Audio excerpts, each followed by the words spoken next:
సునీల్ గారు, మందకృష్ణ మాదిగ గారు ప్రతిసారి చెప్తూ ఉన్నారు, కాంగ్రెస్ పార్టీ మాదిగలకు అన్యాయం చేసింది, మాదిగలకు టికెట్స్ అనేవి చాలా తక్కువ కేటాయించింది, కేటాయించినా కూడా మాదిగ ఉపకులానికే తప్ప మాదిగలకు న్యాయం చేయలేదు.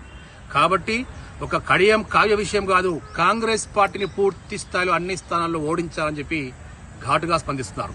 దీనిపై మీరేమంటారు?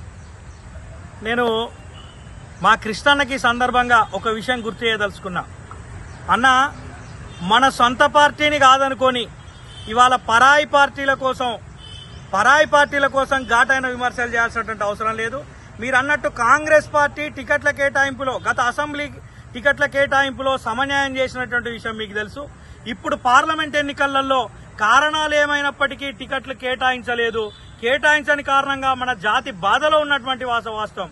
కాంగ్రెస్ పార్టీని ఇంకా నమ్ముకొని బీజేపీ మతతత్వ పార్టీ వైపు వెళ్లలేక, మోసం చేసిన టీఆర్ఎస్ పార్టీని నమ్మలేక మాదిగలు ఇంకా కాంగ్రెస్ పార్టీనే నమ్ముకున్నారు. కాబట్టి ఈ నమ్ముకున్న మాదిగలకు కాంగ్రెస్ పార్టీ ఎట్లా న్యాయం చేస్తుందో రాష్ట్ర ప్రభుత్వం స్పష్టం చేయాలి, ముఖ్యమంత్రి గారు స్పష్టం చేయాలి.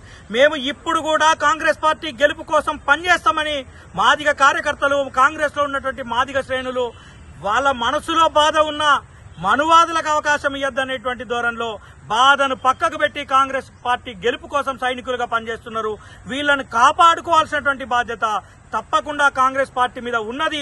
ఆ బాధ్యతను కాంగ్రెస్ పార్టీ నెరవేరుస్తుందని చెప్పేసి మేము ఈ సందర్భంగా ఆశాభావం వ్యక్తం చేస్తూనే, రేపు రాజ్యసభ ఇచ్చేటువంటి నియామకాల్లో కావచ్చు, రేపు ఎమ్మెల్సీ పదవుల నియామకాల్లో కావచ్చు, రేపు నామినేట్ పదవుల నియామకాల్లో కావచ్చు, మాదిగలకు మరో మంత్రి పదవి కేటాయించడం ద్వారా కావచ్చు, సమన్యాయం చేసే విధంగా కాంగ్రెస్ పార్టీ కృషి చేయాలి.